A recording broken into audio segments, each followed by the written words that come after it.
नमस्कार, मेरा नाम डॉक्टर अरुण वर्मा है और आज मैं नेपाल के ज़ेंजी मूवमेंट के बारे में बात करना चाहता हूँ। बहुत सारे लोग जो नेपाल का ज़ेंजी मूवमेंट है उसको सपोर्ट कर रहे हैं, उनको लगता है कि ये बहुत अच्छा मूवमेंट है और इस तरह के मूवमेंट जो ज़रूरी हैं करप्शन और ये जो नेपोटिज्म है उसके अगेंस्ट में।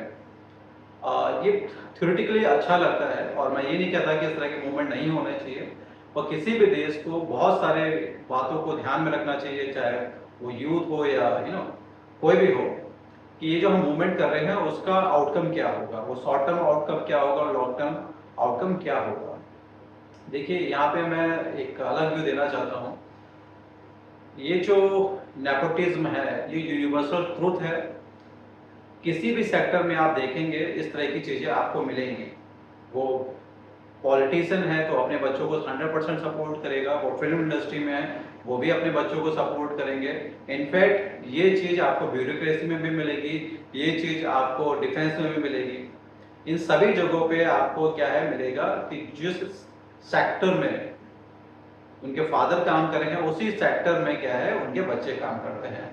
इसकी दो वजह है। पहली बात तो टेक्निकल एक्सपर्टाइज, जो जिस सेक्टर में होता है उस सेक्टर के उसको माइक्रो डिटेल्स पता होती हैं, तो वो उस सेक्टर के बारे में बेहतर गाइड कर सकता है बाकी लोगों की बजाय। और उससे ये फायदा होता है कि जो उनके बच्चे हैं उनको बचपन से उसमें ट्रेनिंग मिलती रहती है और उस सेक्टर में एक्सेल कर जाते हैं।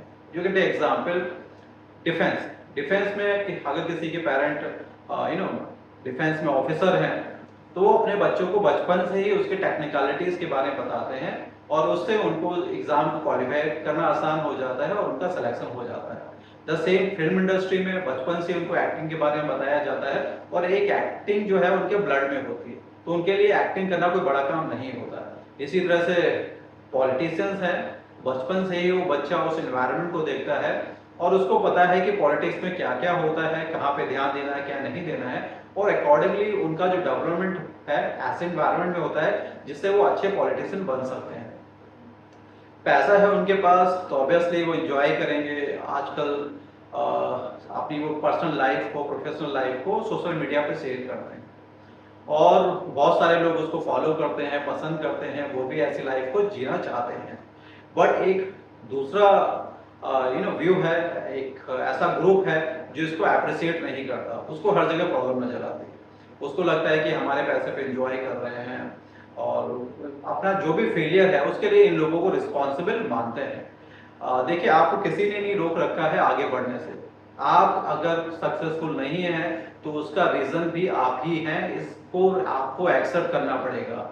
इस अर्थ पे नेचुरल रिसोर्सेज की कोई कमी नहीं है, स्किल सीखने की कोई कमी नहीं है। आप अपने टैलेंट को एक्सपेंड कर सकते हैं, आप नई स्किल सीख सकते हैं और आपको मार्केट में आपकी पोजीशन मिल जाएगी। मगर मेहनत करने की बजाय जेन जी क्या करती है, उसको लगता है कि मेरा अधिकार इनने छीन रखा है, तो एक गलत व्यू है। ऐसा ही मूवमेंट केनिया में देखा गया 24-25 में, ऐसे कई तरह के मूवमेंट डिफरेंट पार्ट्स में देखे गए और ये जो सोशल मीडिया प्लेटफॉर्म है उसका एक बेस बन गया है जिस पे वो थॉट्स शेयर करते हैं और कई बार जो आउटकम है वो टेररिस्ट एक्टिविटी में बदल जाता है। ठीक है, एक टर्म है लोन वुल्फ वॉरियर, वहां पे भी ऐसा ही होता है कि एक पर्टिकुलर आइडियोलॉजी को एक इंसान सपोर्ट करता है और लास्ट में वो क्या है मास किलिंग कर देता है। यहाँ पे भी नेपाल में लोगों ने जो पार्लियामेंट को नुकसान पहुंचाया, बिल्डिंग्स को नुकसान पहुंचाया, पब्लिक प्रॉपर्टी को नुकसान पहुंचाया, उस पब्लिक प्रॉपर्टी को जो भी नुकसान पहुंचाया है अल्टीमेटली उसकी भरपाई कौन करेगा? उसकी भरपाई तो जनता ही करेगी। आप पे ज्यादा टैक्सेस लगेंगे। तो अभी एक तरफ आप बोल रहे हो कि आप परेशान हो, दबे जा रहे हो, और दूसरी तरफ क्या है आप अपने लिए प्रॉब्लम कर रहे हो। दूसरा एक एग्जाम्पल आप जापान का ले सकते हो, जहाँ पे वो जब गवर्नमेंट से खुश नहीं होते तो वो कभी भी ऐसा नहीं करते कि गवर्नमेंट प्रॉपर्टी को डिस्ट्रॉय करें, क्योंकि उनको पता है अल्टीमेटली उनको ही क्या है उसको बियर करना पड़ेगा। तो उसका एक अलग उन्होंने तरीका अपनाया है, वो ज़्यादा काम करते हैं और फ्री टाइम पे बैठे रहते हैं और वहाँ पे कोई भी पसंद नहीं करता खाली बैठना। तो ये उनका एजिटेशन का मेथड है। तो अगर आपको किसी तरह की प्रॉब्लम है, नेपोटिज्म से प्रॉब्लम है, करप्शन से प्रॉब्लम है, तो किसने आपको रोका है कि दूसरी पार्टी को ना सपोर्ट करो? अगर आपको लगता है कि आप टैलेंटेड एनफ हो तो आप खुद पॉलिटिक्स में आ सकते हो। ठीक है, आप उनके अगेंस्ट में कोर्ट में जा सकते हो। हर चीज जिसकी शुरुआत हुई उसका अंत भी होगा। अगर करप्शन की शुरुआत हुई तो करप्शन का अंत भी होगा। अब इस मूवमेंट से कॉन्सिक्वेंसेस क्या होंगे वो मैं आपको बता देता हूँ। नेपाल में अब इन्वेस्टमेंट कोई नहीं करेगा, क्योंकि सबको पता है कोई भी कंट्री जो पॉलिटिकली स्टेबल नहीं है वहां पे इन्वेस्टमेंट नहीं करता है। तो वहां पे इन्वेस्टमेंट नहीं होगा तो उसका नुकसान किसको होगा? नेपाल को होगा, वहां के सिटीजन्स को होगा। एज अ बिजनेसमैन, ठीक है, एज ए इन्वेस्टर आप कभी भी अपना पैसा ऐसे कंट्री में इन्वेस्ट नहीं करेंगे जहां पे पॉलिटिकल स्टेबिलिटी नहीं है, जहां पे करप्शन है और लोग मास मूवमेंट करते हैं।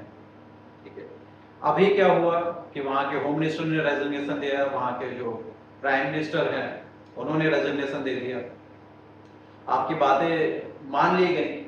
What about next? आपके पास प्लान भी है ही नहीं कि कौन आपको लीड करेगा। आप एक मेयर पे रिलाई करते हो क्योंकि वो मेयर जो है वो आपको सपोर्ट करता है। और जेनजी के साथ क्या है कि इनको कोई भी भटका सकता है, भड़का सकता है।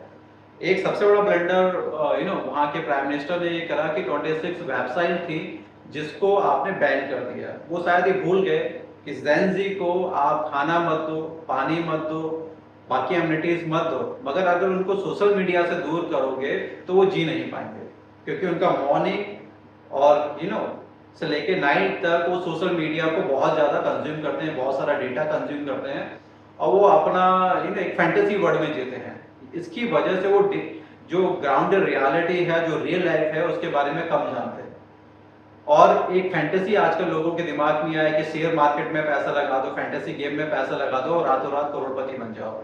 हमारे ही देश में आजकल आपने एक पैटर्न देखा होगा, बहुत सारे एडवर्टाइजमेंट क्या है और हर आदमी ऐसा लग रहा है जैसे शेयर मार्केट का एक्सपर्ट हो। हर आदमी आपको वो फैंटेसी गेम के बारे में बताता है कि यहाँ पे इतना पैसा मैंने जीता, आप भी लगाओ, वगैरह वगैरह। इन शॉर्ट इसका मतलब ये है कि कोई मेहनत नहीं करना चाहता, सब चाहते हैं कि कोई और उनके लिए काम करे, उन थोड़ा बहुत पैसा वो लगा दें और रातों रात करोड़पति और अरबपति बन जाए और वो एक लग्जरियस और ग्लैमरस लाइफ जिए। मैं ये नहीं कहता कि आप जैसी लाइफ जीना चाहते हैं मत जियो, बट उसको आप अर्न कर सकते हो। अच्छे तरीके भी हैं, सही तरीके भी हैं, आप मेहनत करके भी पैसा कमा सकते हो। आप कोई स्टार्टअप खोल सकते हो, आप उसमें मेहनत करिए और उस स्टार्टअप को आप बहुत कम समय में क्या है बॉटम से टॉप तक ला सकते हो। अगर आपके पास टैलेंट है, आप मेहनती हैं, तो आपको आगे बढ़ने से कोई नहीं रोक सकता। और ऐसे हजारों एग्जाम्पल हमारे पास हैं, बट अनफॉर्चुनेटली हम मेहनत नहीं करना चाहते। हमें ऐसा लगता है कि रातों रात कोई हमारे लिए मेहनत कर दे, या ऐसा लगता है कि हमारे अधिकारों को कोई किसी और ने छीन लिया है। हमारे ही देश में ऐसे बहुत सारे पॉलिटिशियन हैं जिनके बच्चे किसी लायक नहीं है, बट डेलिबरेटली उनको क्या है किसी कमेटी का हेड बना दिया जाता है, ठीक है, और वो लाइफ को एंजॉय कर रहे हैं, वो बहुत सारी चीजें कर रहे हैं जिसको आज का यूथ एंजॉय करना चाहता है। तो जब वो ऐसा देखता है उसको लगता है कि इसके अंदर तो कोई स्किल नहीं है, ठीक है, मेरे पास ये डिग्री है, वो डिग्री है, तो मैं ऐसी लाइफ क्यों नहीं एंजॉय करता, ठीक है। ऑब्वियसली अगर आपके फादर होते तो आप भी एंजॉय करते, इसमें चिढ़ने और नाराज होने वाली कोई बात नहीं है। आप मेहनत करिए ना, मेहनत से किसने रोका है आपको? तो ये इस तरह के जो मूवमेंट है, ठीक है, एकदम ईमानदारी से मैं आज बात बताऊं, अगर सोशल मीडिया को उन्होंने बैन नहीं करा होता तो ये मूवमेंट कभी नहीं होता। अब उन परिवार को कौन जवाब देगा जिनके बच्चों की डेथ हो गई, ठीक है, आपने मूवमेंट करा, आपको लगा कि ठीक है ये मूवमेंट करेंगे और आपका देश करप्शन फ्री हो जाएगा। तो अगर आप इतिहास उठा के देख लो तो करप्शन बहुत पुराना है। पुराने टाइम में एक अलग तरह का करप्शन था।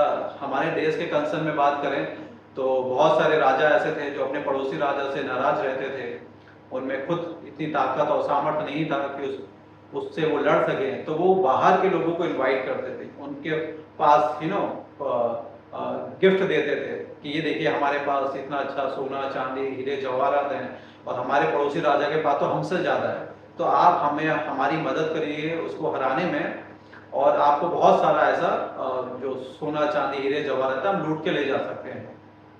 और अकॉर्डिंगली वो उन्होंने अटैक करा सोमनाथ मंदिर पे, जो अटैक हुआ इसीलिए हुआ। तो उनको बुलाया किसने? तो क्या वो एक करप्शन नहीं था? आप अपने ही लोगों को धोखा नहीं दे रहे थे? तो ऐसा ही तो अभी है। फॉरेन से अगर आप एक ये जो मूवमेंट हुआ है उस एनजीओ को फॉरेन की कंपनीज ने क्या है फाइनेंशियल एड दिया, लगभग 18 करोड़ नेपाली रुपया में, जिसको भारत के करेंसी में कन्वर्ट करें तो लगभग 12 करोड़ रुपए होता है। तो वो पैसा जो देगा, आपको क्या लगता है कि वो फ्री में देगा? तो पैसे के साथ वो एजेंडा भी देता है कि आपको क्या करना है। ऐसे ही चीजें हमने बांग्लादेश में देखी, वहां पे भी हुआ, और आज हमें पता है बांग्लादेश के क्या हाल है। वैसे ही हमने ठीक है क्या है नेपाल में देख रहे हैं, वैसे ही अफगानिस्तान में, वैसे ही श्रीलंका में। आप एक पैटर्न देखिए ना कि भारत के आसपास के जो कंट्रीज हैं उनको वन बाय वन क्या है वहां पे मूवमेंट करा के कमजोर करा जा रहा है। और भारत को खुश होने की जरूरत नहीं है, अगर नेबरिंग कंट्रीज में इस तरह के मूवमेंट होंगे तो उसका असर आपके कंट्री में भी आएगा। पाकिस्तान का बुरा हाल है, अफगानिस्तान का आप देख लीजिए, बस भूटान को छोड़ दो तो आपने नेबरिंग कंट्रीज में कहीं पे भी पॉलिटिकल स्टेबिलिटी नहीं है। तो ये जो मूवमेंट है इसमें खुश होने के बजाय हमें ये सोचना चाहिए कि इस मूवमेंट की क्यों जरूरत आई, इसको कौन लीड कर रहा है, क्या वास्तव में वो जो फेस दिख रहा है क्या वो लीड कर रहे हैं, या उसके पीछे जो मल्टीनेशनल कंपनीज हैं। इस चीज को ध्यान रखिए, पूरे वर्ल्ड में ये जो डेवलप कंट्रीज हैं स्पेशली यूएस, ये क्या करता है, ये मल्टीनेशनल कंपनीज के आड़ में पॉलिटिक्स करता है, ये उनसे फंडिंग कराता है और फंडिंग कराने के बाद इसका जो एजेंडा है उस पर काम करता है। तो ये पहले क्या है वहां पे मास मूवमेंट कराता है, फिर पपेट गवर्नमेंट बना देता है, फिर अपना एक ऐसा रिप्रेजेंटेटिव अपॉइंट कर देता है जो उनके इशारों पे काम करता है। फिर क्या होता है, जो भी टेंडर मिलेगा वो यूएस कंपनी को मिलेगा, यूएस कंपनी को क्या है ज्यादा बेनिफिट्स मिलेंगे। तो क्या हम ऐसे ट्रैक पे तो नहीं फंस रहे हैं हमारे आसपास के जो नेबरिंग कंट्रीज में, या तो वो यूएस पपेट बनेगा या चाइना का पपेट बनेगा।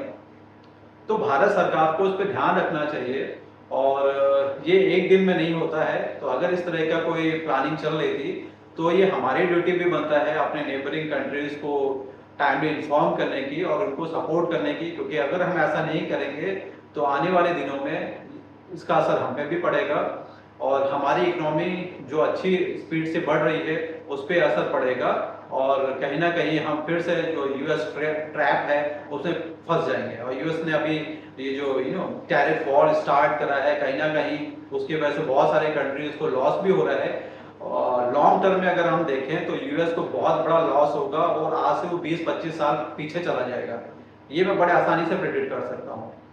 बट उसके लॉस से हमें कोई फायदा नहीं है, तो हमें तो कंसंट्रेशन अपने रेवेन्यू पे करना है, अपनी ग्रोथ पे करना है। तो आज का मैसेज बस इतना ही है कि आपको क्या लगता है कि इस तरह के मूवमेंट किसी कंट्री के लिए सही है, स्पेशली जब वहाँ की इकोनॉमी अच्छी नहीं है। तो इस तरह का पॉलिटिकल अनरेस्ट उसके लॉन्ग टर्म बेनिफिट नहीं पहुंचाता है और फ्यूचर के लिए बहुत खतरनाक होता है। तो इस पर आपकी क्या राय है, प्लीज कमेंट करिए। Thank you so much.